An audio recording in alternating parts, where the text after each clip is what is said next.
Hey everybody, this is Rydo and we're back to Hand of Fate 2. So, we're gonna try this adventure challenge, the map maker.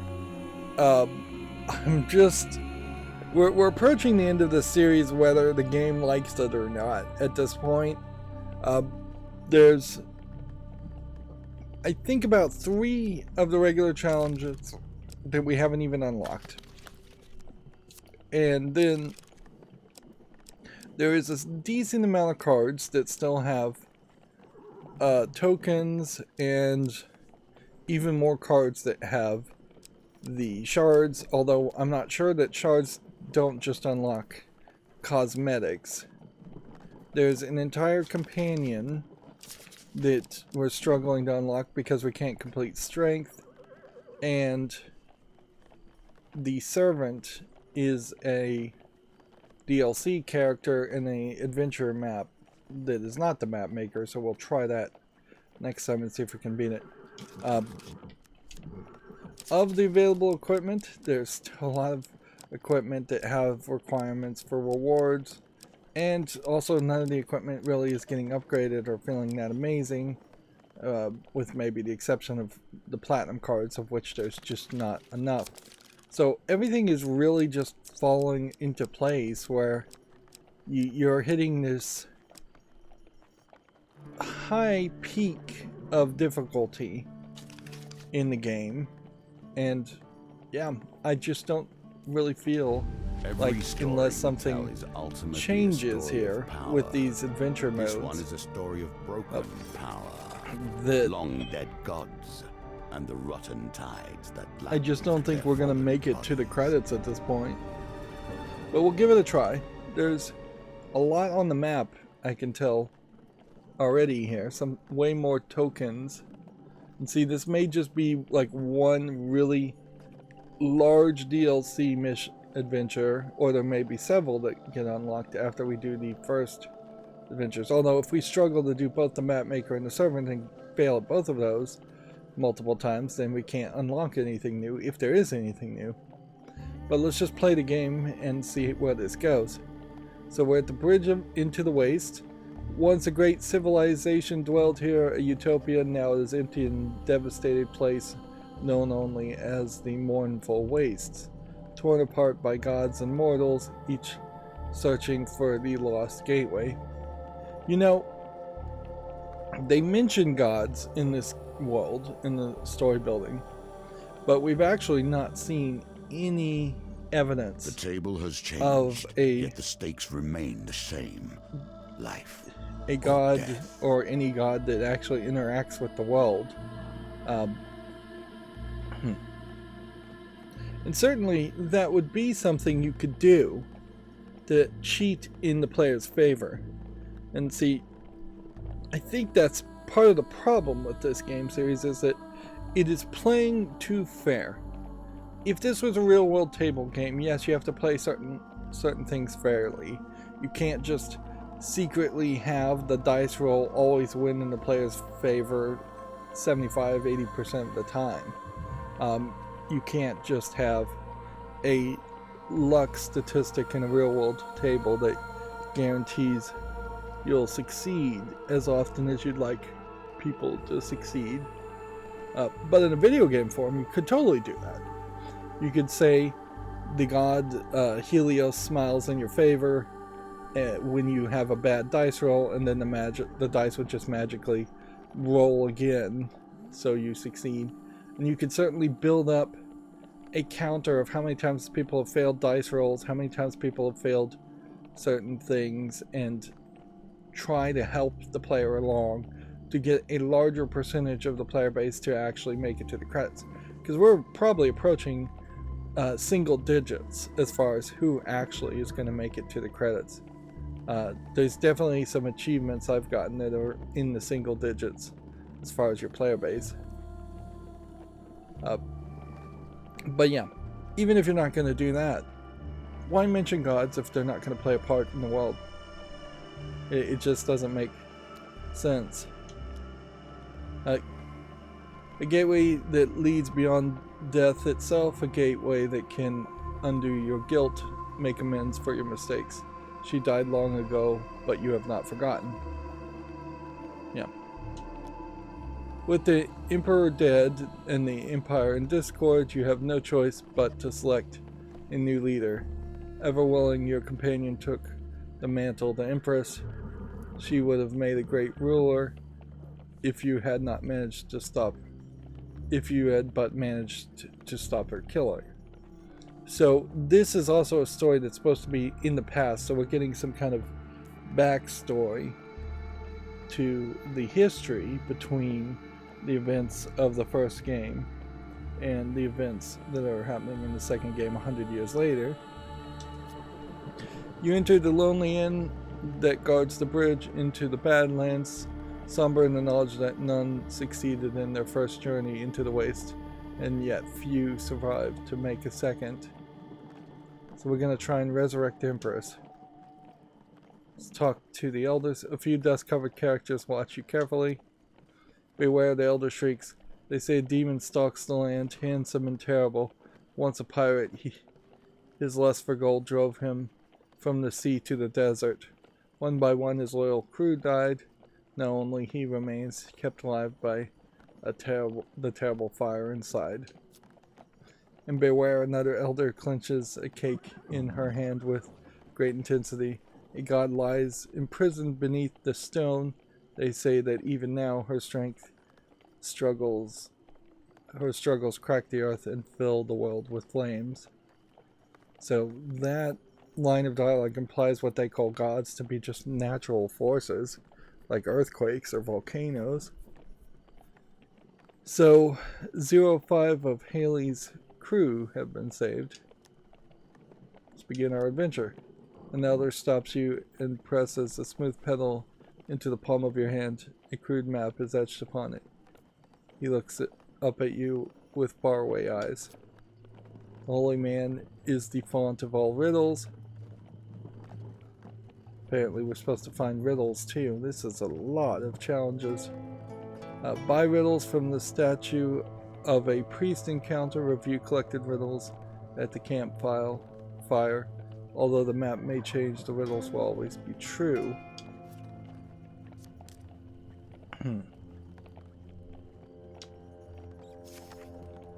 The world drips out of the words drip out of the old man like a terrible secret. With that, he sighs, grips your hand. Heavy gold bracelets line his arm. I once sought the portal like you. It cost me everything. As you gently brush him off and step out of the inn, the dusty inhabitants shake their heads at your folly. Storytelling wise, I would prefer if there was just less dialogue at the very beginning. Okay, so we can tell this is some kind of tower, and this is some kind of tower. And I guess these are maybe supposed to be trees. Yeah. And so I guess maybe the move here is to not try to encounter every encounter, and instead just find 13 riddles, save the crew as a secondary effective, maybe looking for the riddles, and then eventually resurrect the Empress. And maybe this is a randomized single level challenge. A god is nothing but a source of endless power. And now this one lies trapped beneath the earth, railing in fury but achieving nothing. We only had 10 food, so we can really only take 10 steps. And so here we have Iga's Wrath. The ground here is cracked and blasted. Magma boils from great fissures and air shimmers from the dreadful stifling heat. A rumbling comes from deep within the earth, like something huge and terrible, waking from a slumber. So yeah, there looks like a volcano to me. They're saying it's a god buried under the rock. A voice from below trembles with rage. You think I cannot crush you to dust from my prison? Heresy, foul snake, advance, and let your blood bless my grave. So I guess it is a god.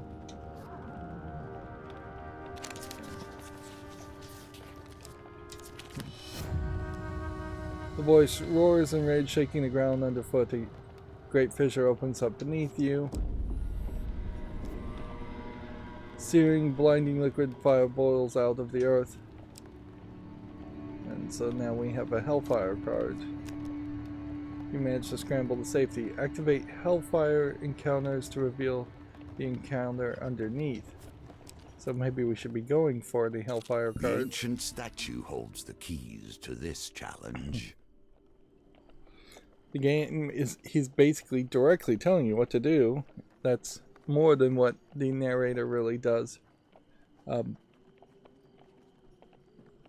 Otherwise, there's a card game that's come out since this game has come out, and I've completely forgotten the name of it. That almost certainly does the exact same thing that Hand of Fate does, and yet it just has a different style to it, and I think it's a little bit quicker, a little bit better polished on the card game element, or a little bit quicker in how you play the card game element.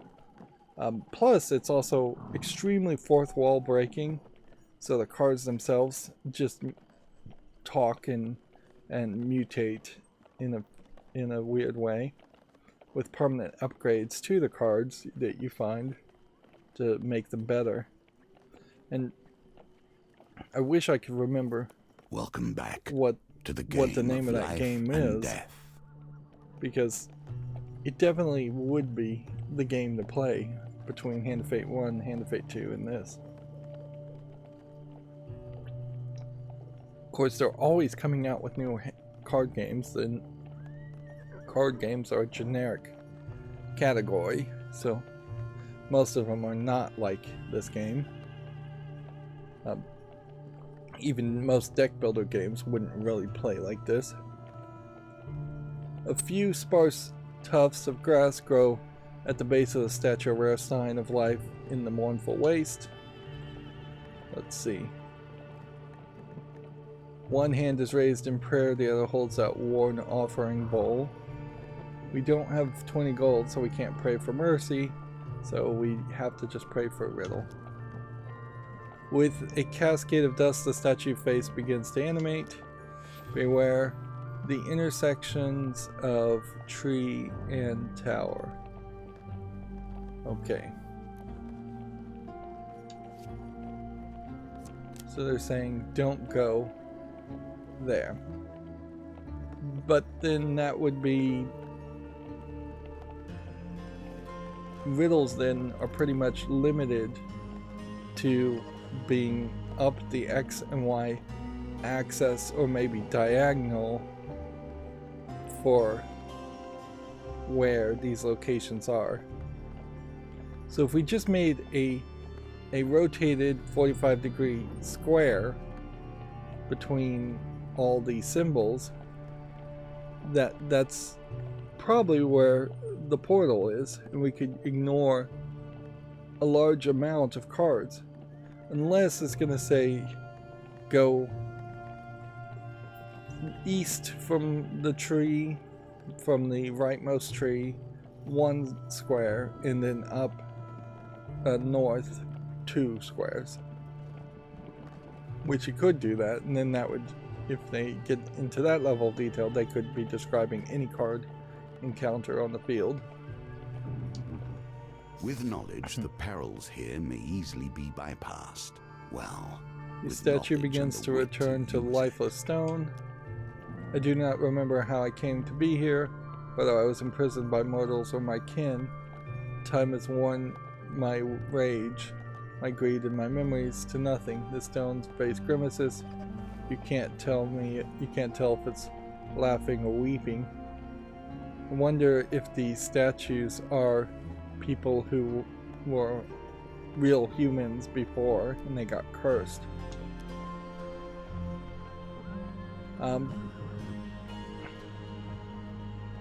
So I guess we'll just pray for another riddle. Walk the bloodied hill 3 times in order to reach the gateway. Okay. Statue begins to return to lifeless stone. I watched as the goddess of the hearth slew her own sister. The skies rained blood for 100 days. We can't get any more riddles. Alright. So, this is Eager's Wrath. This is Hellfire. We're looking for the Bloodied Hill. And I guess we should just play in the corner. These cards are not brimstone without reason. If you cannot learn to avoid them, you will surely perish. So now we have Eager's Sorrow. The ground here is cracked and blasted. Magma boils from the great fissures, and the air shimmers from the dreadful stifling heat. A rumbling comes from deep within the earth, like something huge and terrible waking from a slumber. A voice whispers below with lament. I crushed goblins by the handful, but still they came. The gibbering horde, still they tormented me. You hear mischievous chattering behind you.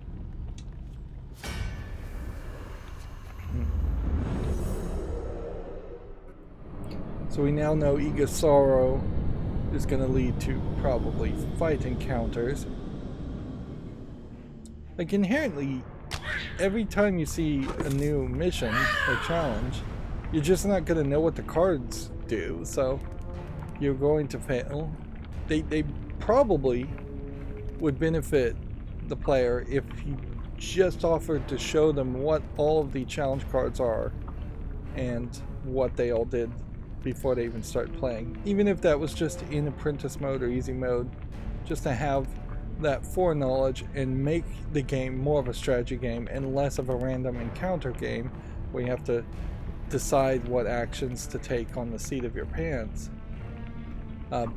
Goblins, they pour from their undercities a tide of mischief and terror. Tricky and unpredictable fighters, goblins are vulnerable to reposit.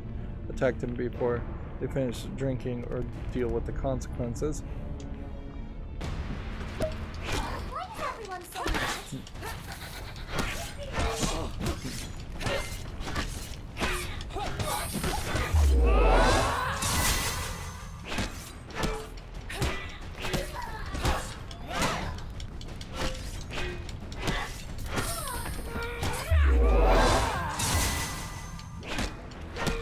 They seem fairly strong.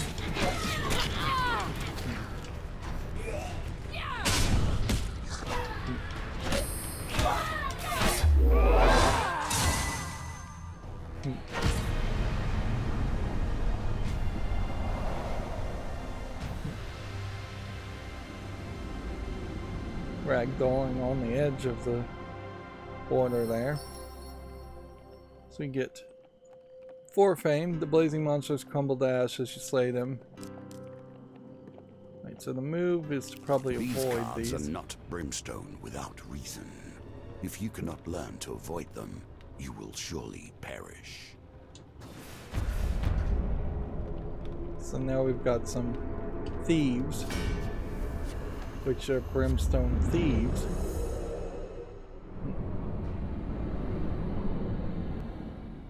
So I feel like the map probably is dangerous on the edges always. So we probably should avoid taking on. Now, one thing I will say is I've tried to find some strategy guide that would help with this, any part of this game, frankly. I'm not really finding it. The best thing I'm hearing is to just take a couple of hits and maybe dodge. And maybe that is the move. Of course, if you're doing that, you're not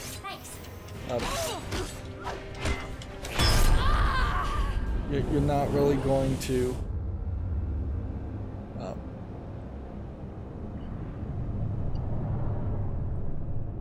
every failure in combat can be balanced get by reposits and success things on like the that. table. There's a gold and silver on this mission, so doing it once is at least a requirement. So do I want to really even change anything? I would think the move here is probably to do map reveals instead of healing.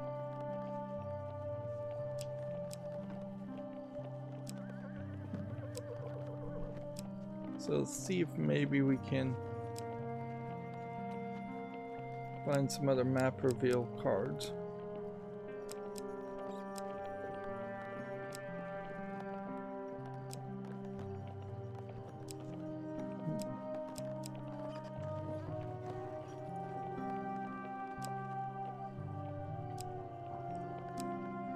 Of course, that does require just looking through every single one of these.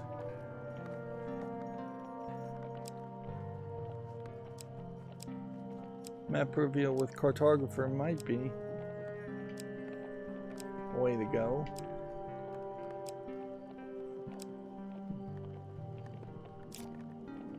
There we go. I probably should have camped just to see if I could see the equipment. Although, you know, in all fairness, if they were just going to show you all the cards whenever you started a new mission, seeing that equipment would also allow you to be better, do more strategy, but dispensation here for age there really is just no move, I think, that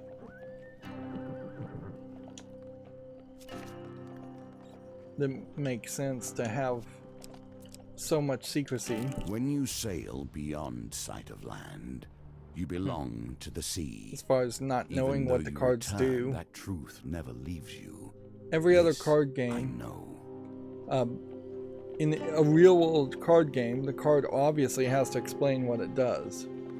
And so as soon as you would open a booster pack, as soon as you would open a deck building expansion, you would be able to read what the cards do. So this game is oddly going in a very different direction.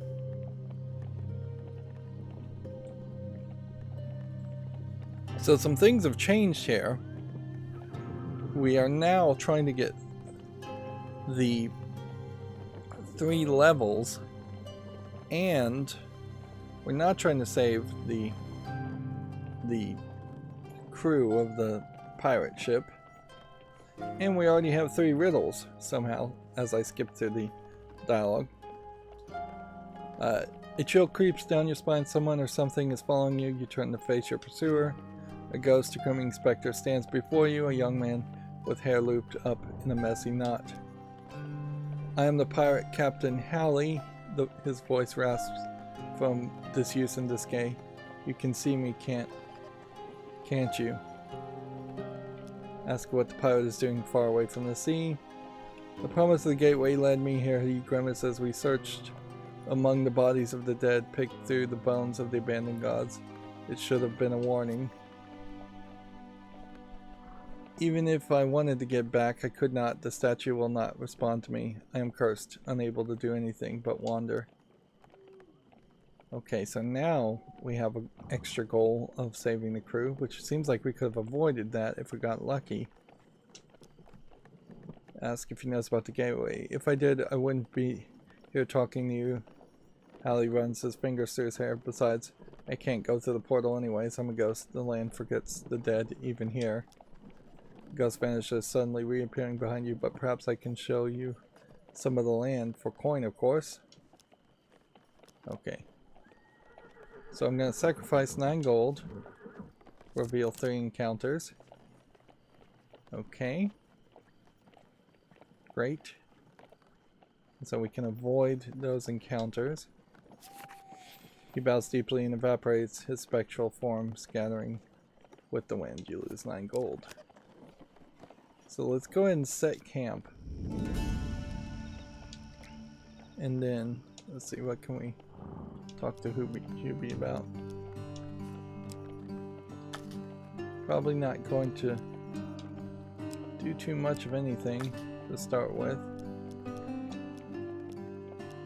Let's review the riddles. The Holy Man is the font of all riddles. Beware the intersect of tree and tower.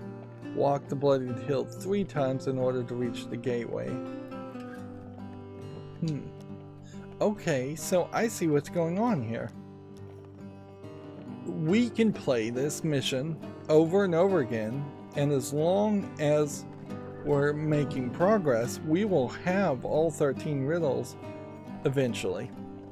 Then we only would have to focus on saving the crew, which maybe that is a permanent thing too, and maybe even resurrecting the Empress as a permanent thing.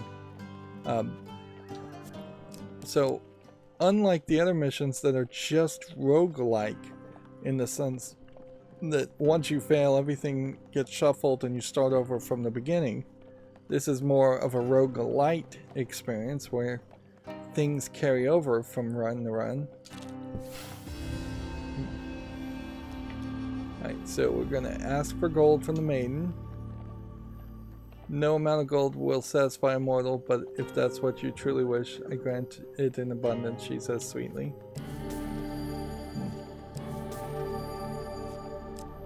Okay. So the reason we wanted gold is so we could go spend all the gold on the statue.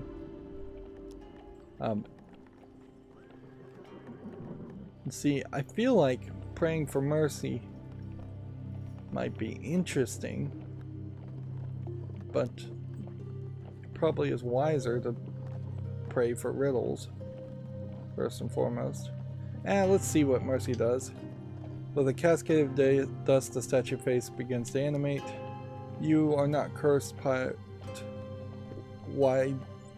You're not the cursed pirate. Why do you help him? His fate is his own and deserved. A hissing sound escapes the statue, almost like laughter. Deckhand Rellen's soul is released. May you sleep well with this decision. Spectre of a small grubby boy steps out from behind the statue. He gives you a little wave before setting out into the waste. You gain 2 fame. Okay, so it is like a permanent, I hope, freeing of the crew. So everything is around the statue. We just need to get gold and go to the statue every run, which means I probably should start with extra gold. Oh, you cannot be stopped from saving the weak and pathetic, can you? Statue begins to return to lifeless stone. And then this dialogue looks like it's the same. Now that didn't reveal anything on the cards path.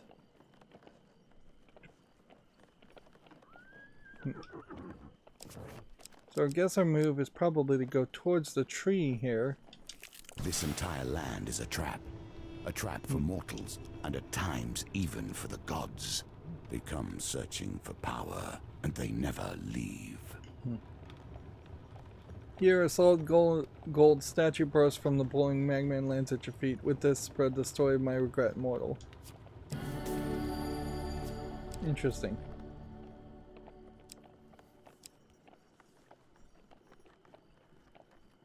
So that was Iga's Mercy. We want those cards. You try to avoid tangling with Iga, the goddess of war. She's here somewhere buried underneath the earth, the ghost pirate advises. I walk these burning lands until my feet turn to ash. Sacrifice 9 gold to see more encounters? Okay. So this really is just going to be a gold mission.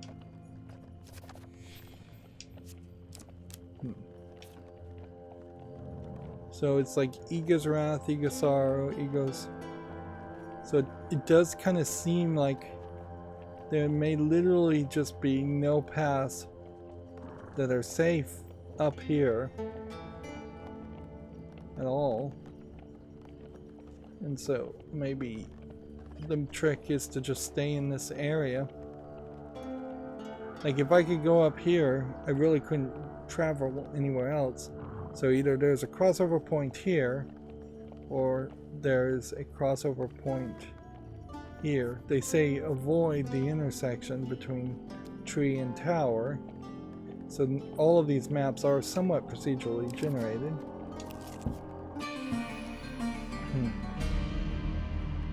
Let's see. Bones crush underfoot, ancient swords from the kingdom long forgotten, flank the path like a wedding guard. Stones here are stained with a deep red. Atop the short climb is a small opening in a cliff.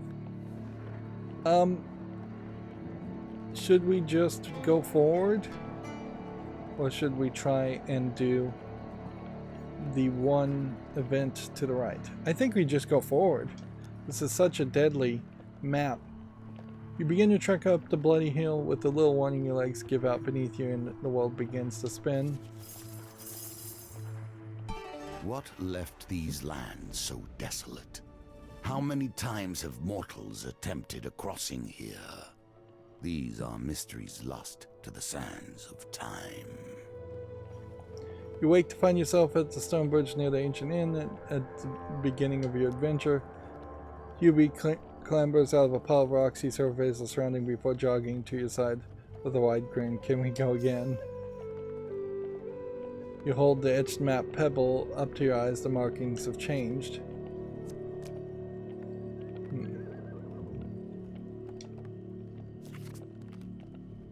Although the map may change, the riddles are always true. So my thought here is you just don't cross the lines or go past the intersections. So I can go north or I can go left. Let's see if left is always safe. It seems like it is.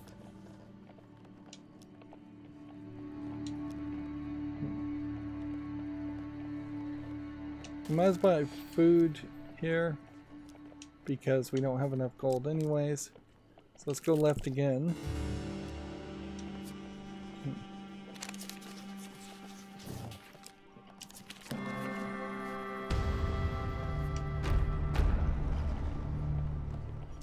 Do we have specific weapons we could switch to? Yes, we do. Actually, we have a decent amount of weapons. We probably should be selling something.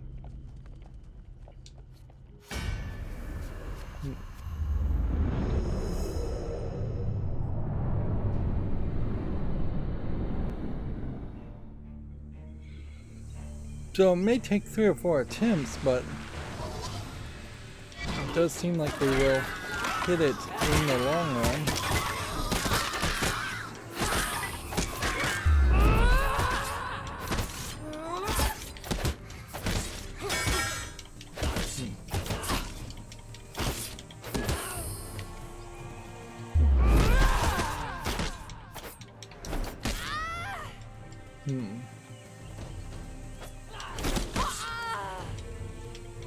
These thieves and their attacks are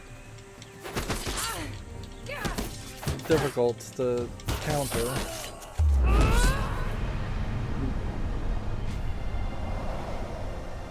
You kind of need health here, but not really as much as anything else.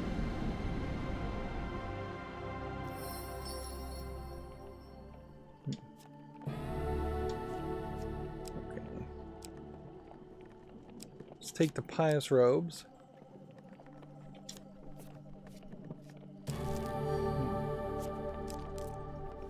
And then let's set camp and see if we can trade. 30. Not so much. So I kind of want to keep the pious robes.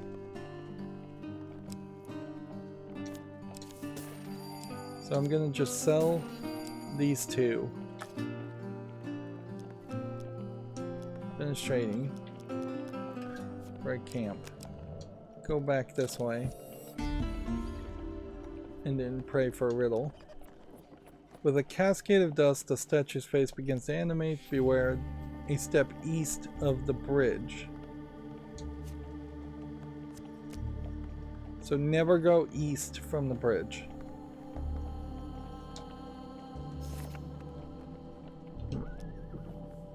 We were fools, the mortals fell to their swords and greed. and we thought we would not. So it just wants more. So I think the riddles are always true, so where we saw successful cards, these cards I are think not are brimstone always true. without reason. If you But cannot maybe learn not. to avoid them, you will surely perish. It may very well be that there's still a lot of room for random encounters, or they are random encounters until you have the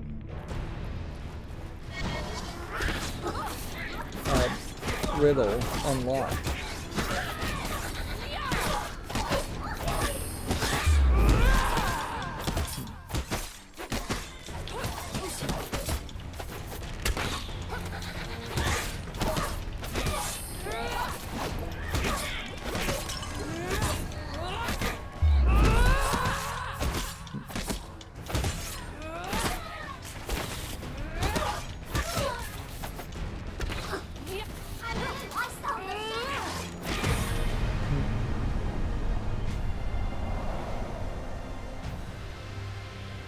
I really don't see a reason to have different shapes and different camera angles on the fighting mechanics also. I feel like that is really just wasting wasting your focus as far as making how you program the game.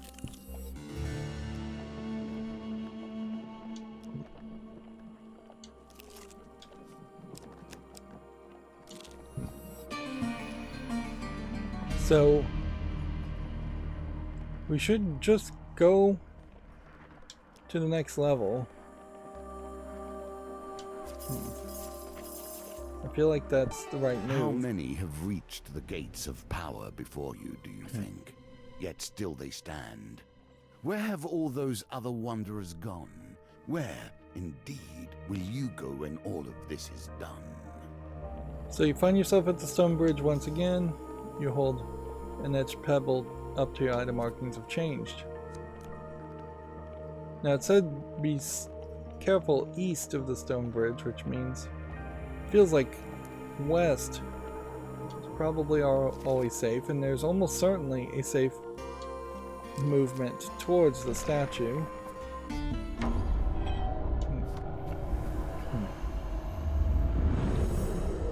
I still have far too many cards here that I'm just trying to unlock the tokens on, and still haven't really figured out what the trick on that is. What I'm gonna try here is to avoid taking any damage while fighting these guys.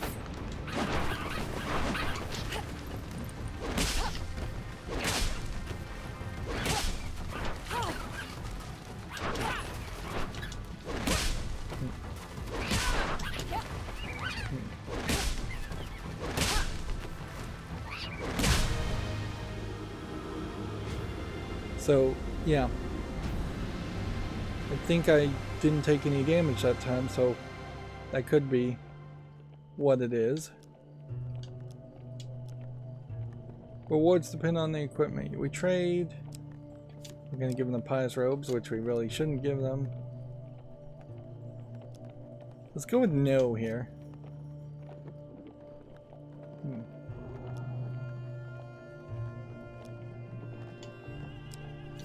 I mean, you kind of have to go with yes, or you're just going to say no.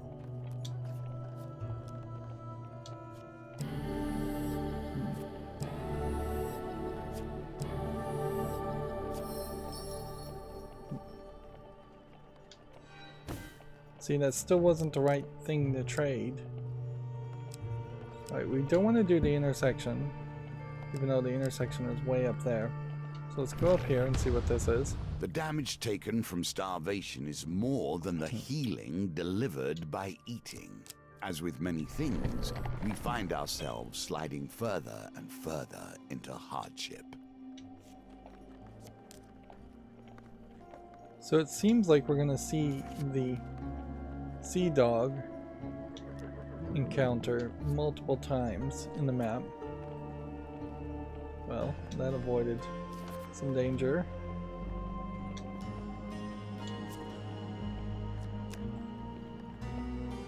Okay.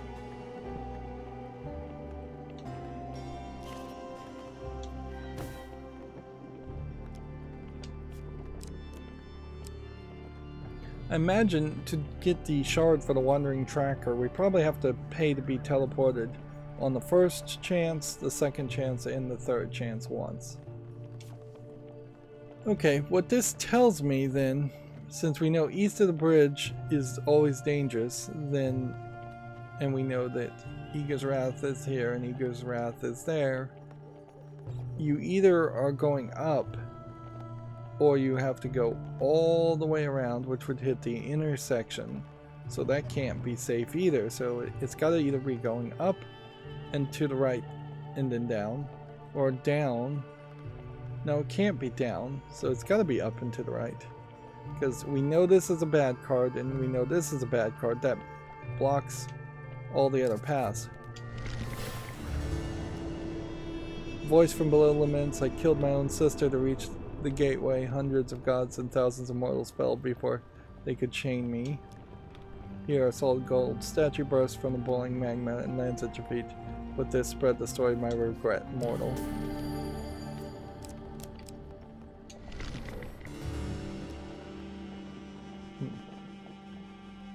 With no idea of the lay of the land, you know not what lies ahead of you.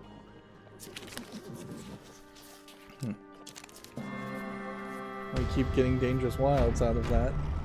So that's probably not the right encounter card to take, because we really don't need map reveal cards that are then going to make us fight anyways if we fail. Like, inherently you are just constantly getting punished for making poor strategy decisions.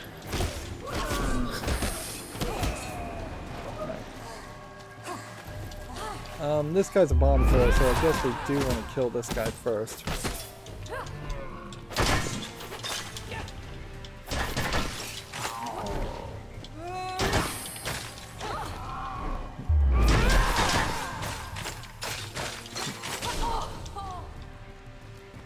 So the prompt you get here with B is, I think, a little wrong.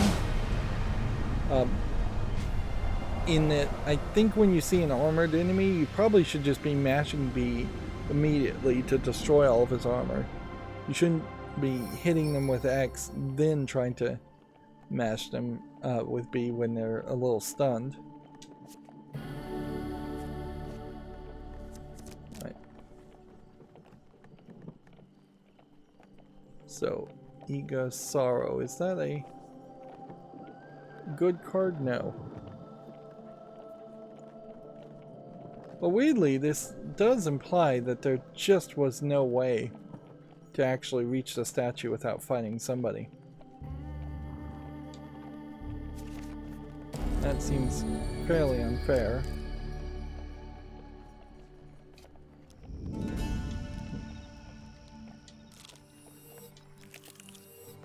Let's take some food off the table and get our health back up. Having the gambler's ring in this mission seems to be absolutely useless.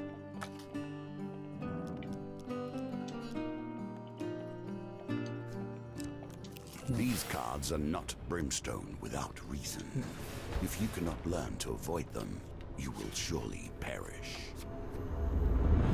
So maybe on the third level the statue is always encased in enemy encounters. And so maybe you just aren't supposed to try to even engage with it on the third level, and you should instead try something else.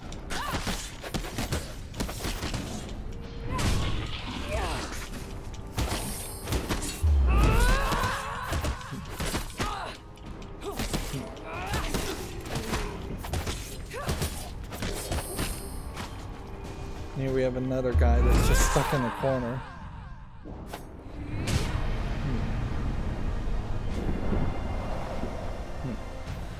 Yeah, one nice round arena area. Maybe you change the skins a little bit, but maybe you change like banners in the corners for whatever faction you're fighting, but just a nice round arena where people can't get stuck and where you're not changing the camera angle would, I think, suit the fighting mechanic way better. So we barely had enough gold for a riddle. Find the treasure between two oaks. Okay, so the treasure is always going to be between two oaks. We can step on this card, but stepping on that card did nothing for us.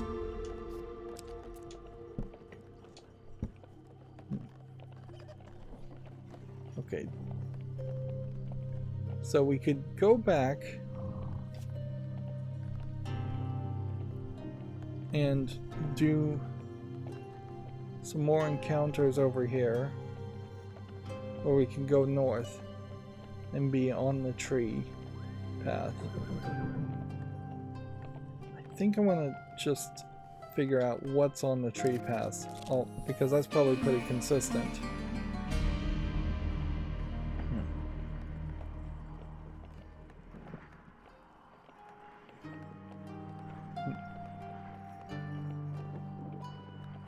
Going to another level in Crimson Hill seems wrong, so we won't do that.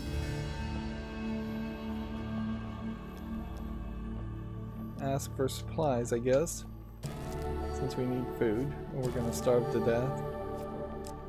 We also needed gold. These cards are not brimstone without reason.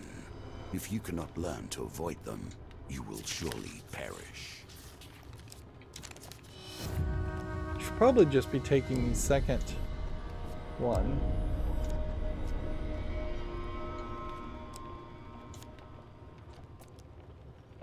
Manage to scramble to safety. Activate Hellfire encounters to reveal the encounter underneath.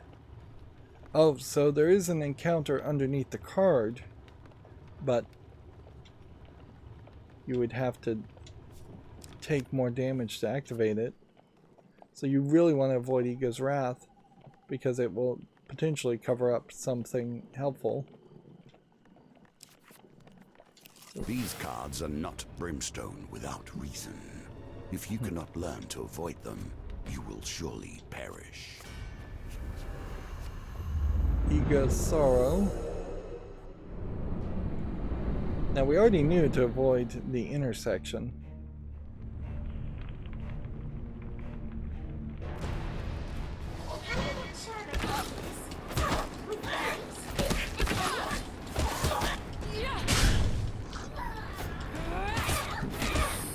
So we're trying to pick off enemies, but when you use your little finisher ability, you do kind of have to be careful to point yourself in the right direction towards an enemy, otherwise you will kind of just fail miserably and swing wildly.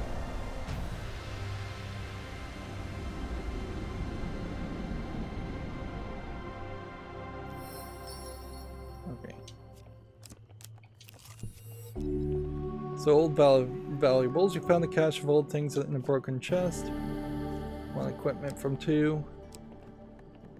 This will probably give me more defense. And first kill gives you +5 life, which sounds very useful. A mighty hero This is lost a stronger to the ages weapon. left these. May you wield them as well. This may be the first time we've ever seen this weapon. Okay.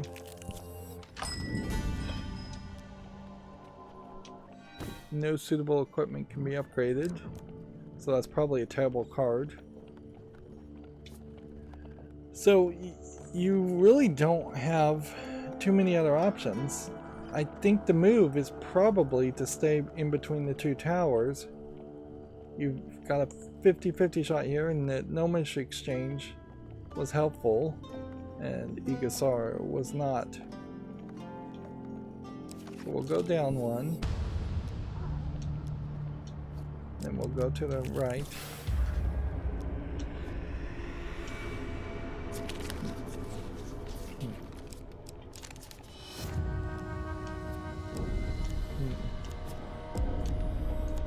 And some of these repetitive things just are not interesting enough to deal with. Go to the watchtower.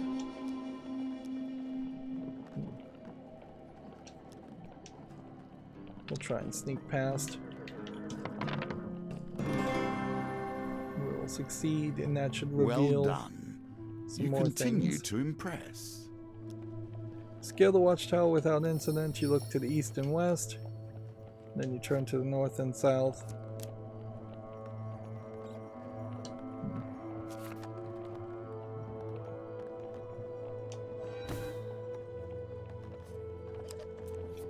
So we have something here called a goat.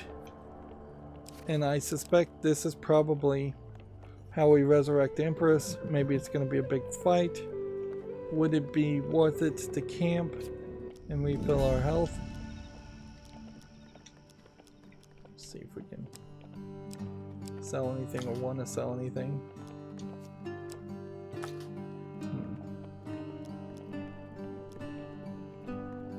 We can't buy food, I don't think. Okay, so I'm gonna leave it at 2. I think this is the final encounter. Otherwise, it would just weirdly be a case of one of these 3 encounters, or we land on this goat encounter and then it does something like Hellfire and sends us to another encounter. It does seem like we're fairly safe to assume this is going to be the final encounter. Memory is truth, it is said. Yet our memories shift and fade and vanish in time. Well, roaming... What are we then? Composed of faded truths and bright lies. What then is left? Is he done talking now? Okay. While roaming the barren nothingness of the mournful waste, you chance upon a goat, pet the goat. Yeah, high dice roll here to successfully pet a goat. If I go to 6 here, it would still be 15, so there's an argument to re-roll everything. Still didn't get high enough. The goat bleats loudly, rumbling its barrel-shaped body. You think he likes it. The dealer raises the dice gambit target by 2. Seriously? So we would have to get a pure 18 in this case.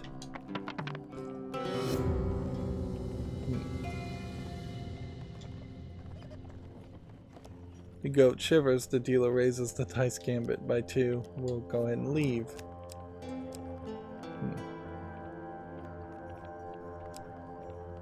Let's see what happens if we encounter the goat again.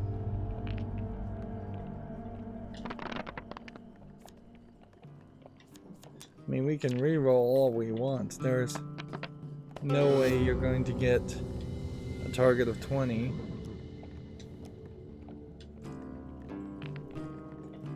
Let's see if this target just... I hope you have learned to be their master. This might be a good way of getting an achievement for just doing dice rolls over and over again.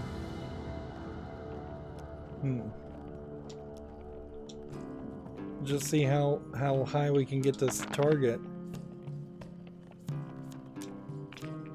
We should probably just re-roll the first dice every time because there's no chance of success here. Then with a great shiver the beast tips over and lands with a thud dead.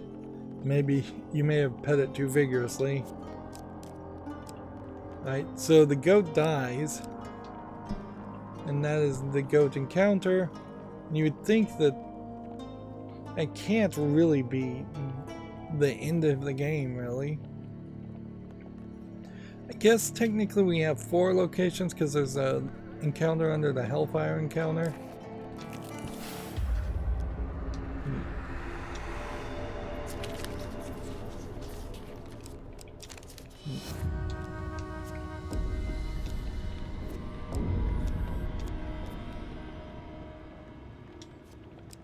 But it definitely does feel to me like there's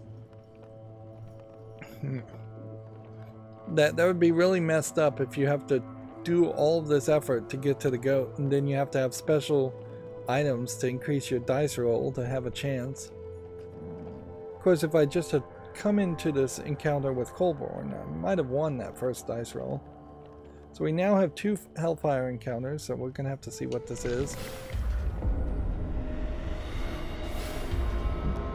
I feel like the fire extinguisher ring might be very useful here. And it was just another Ego's Wrath under the encounter. Magma boils, then subsides. The voice says, I will let you live warm. Spread word of my mercy, perhaps then I will be free of this prison. The heat dissipates and you pass through without further incident. Alright. Let's see. Can we buy healing? Nope. Can we buy food? Nope. Can we lodge? Nope. So then we leave. Okay, so we're probably gonna die just going to this encounter, but we've got nothing else we can do. Starvation has been the end of many adventurers. These cards are not brimstone without reason. If you cannot learn to avoid them, you will surely perish.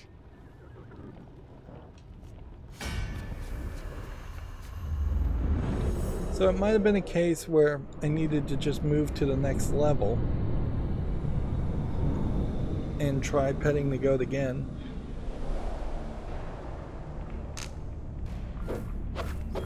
No.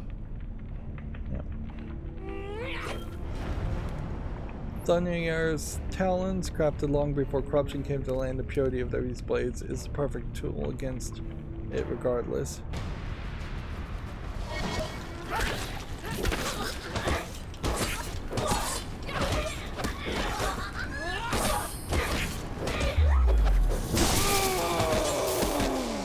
Definitely seems powerful, but that may very well just be a visual effect more than anything else.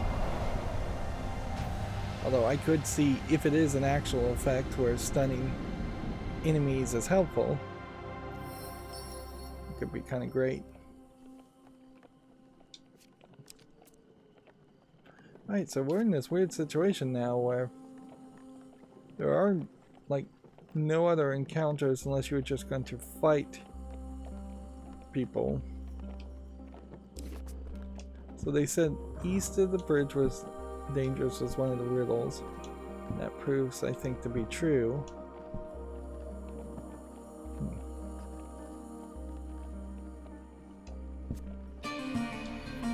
Let's see what this encounter does, besides make us starve.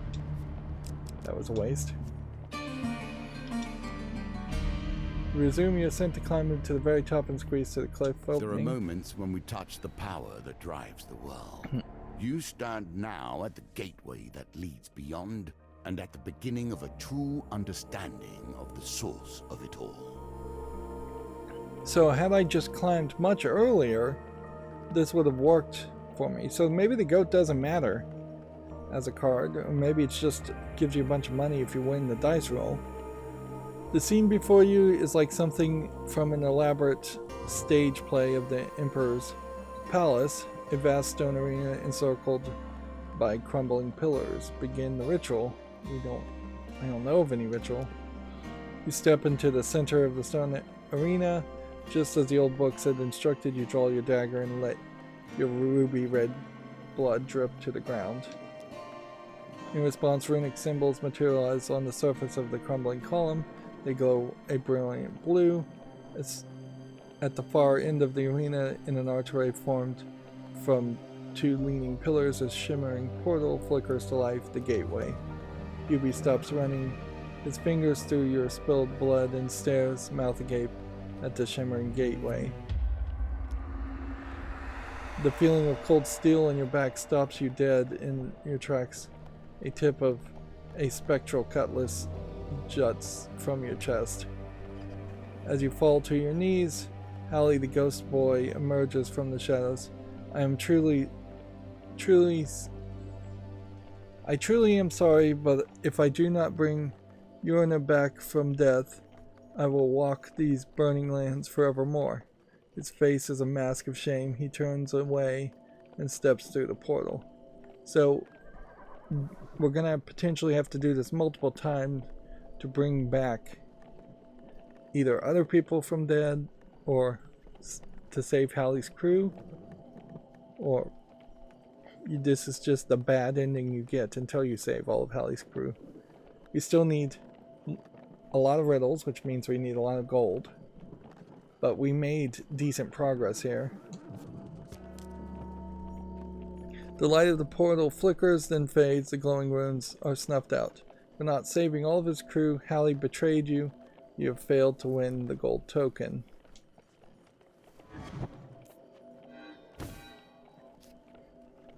You hear heavy footsteps behind you. You turn to confront a monstrous, bloated goblin.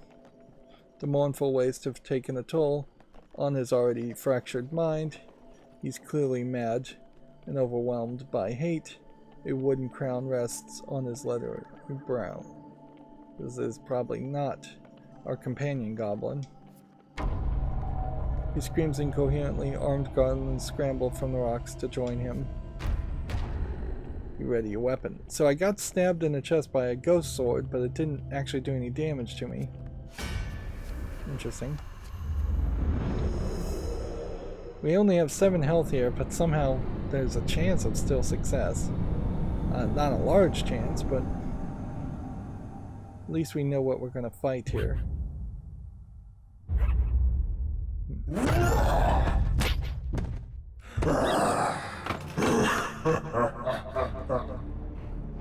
This is funny because this is like the first time we've had any voice sound effects play when we've seen a character. So the prince, he has survived the waste through guile and cunning, but it has been centuries since the last gateway and he's feeling restless. Goblin chiefs avoid physical confrontation, preferring instead to release captured gnomes to do the building, invade gnomes to avoid their snare, and deter them with a finisher.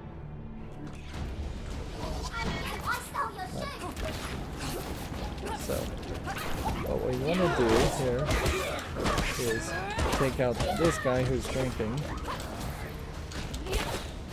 and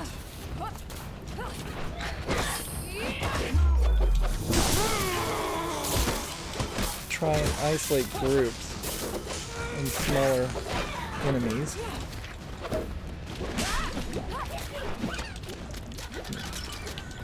Come on, don't take damage. Well, I think that was a pretty decent fight considering I only had 7 health, which could have been a lot more if I had offense, I think. Just been a little bit more careful. The opportunity to strike back will always present itself.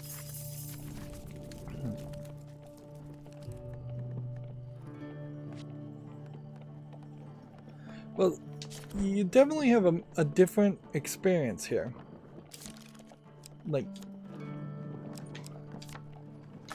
we kind of know what we're doing now. Still not really sure. We shouldn't really have that one. Shouldn't have that one. Shouldn't have that one. Shouldn't have that one. Really shouldn't have that one either. Is there a way we could start with a blessing and maybe accomplish that?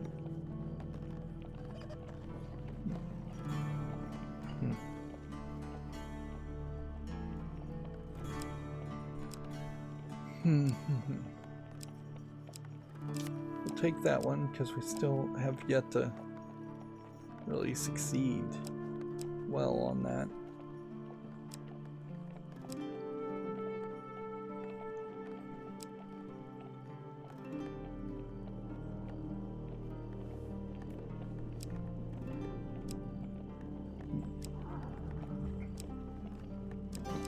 We need Goblin Town instead. We kind of need gold instead.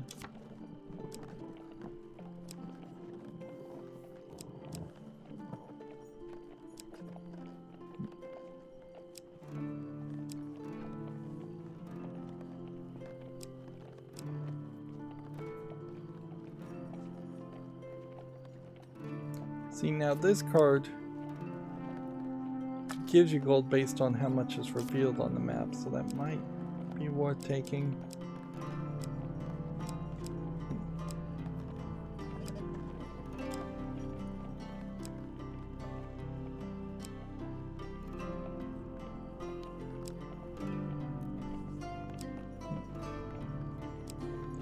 Let's see what else we might have. Let's take Fork in the Road instead.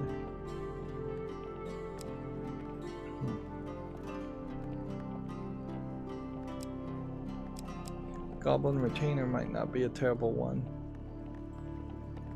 either.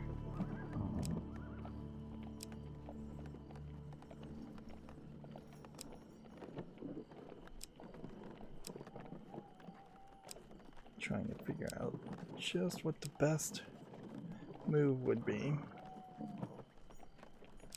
I kind of feel like Follow the Goblin might be a good move. Also,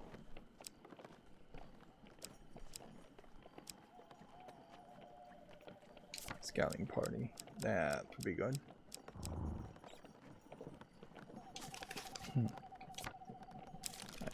Then, let's see, Ring of Food. Do we have any new weapons here? We kind of know we're going to fight a lot of random things. I like this weapon, but now that we know what it does, maybe it's better to eliminate that in favor of something that might help a little bit better, like Fire Extinguisher. That might be the exact ring to start with.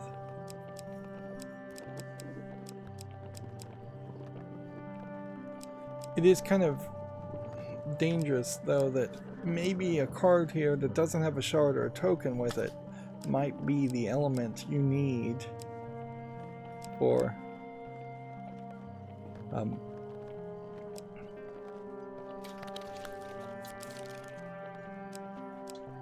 this whole journey. Shield and Buckler. Still really what I'd like to play with, but I think you're probably better off doing this.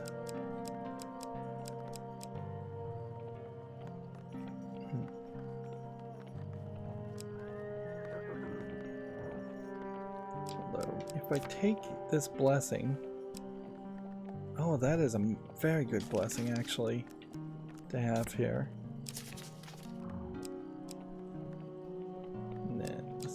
That and take that instead. Spending a lot of extra time deck building here. Well, yeah. For the first time in a very long time, I feel like I'm in a good position where I might actually not just struggle and fail on doing Map Maker.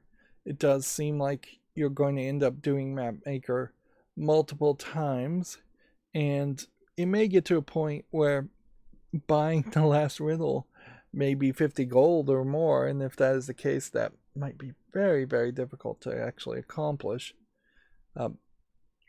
But yeah, it does seem to me like as long as at least the riddles carry over, you're in a very good position. Now, if freeing the other members of the pirate crew don't carry over, I don't see how you could do this.